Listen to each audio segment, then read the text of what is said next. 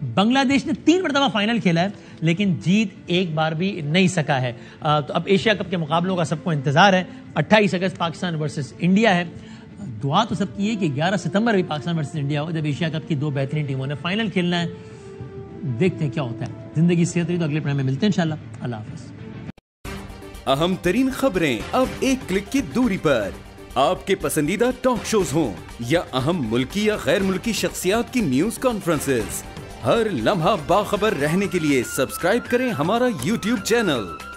موسم کی صورتحال ہو یا کھیل کے میدان سے خبریں، اپنے موبائل فون سے ملکی اور بین الاقوامی اہم خبروں تک رسائی کے لیے ڈاؤن لوڈ کیجیے موبائل ایپ.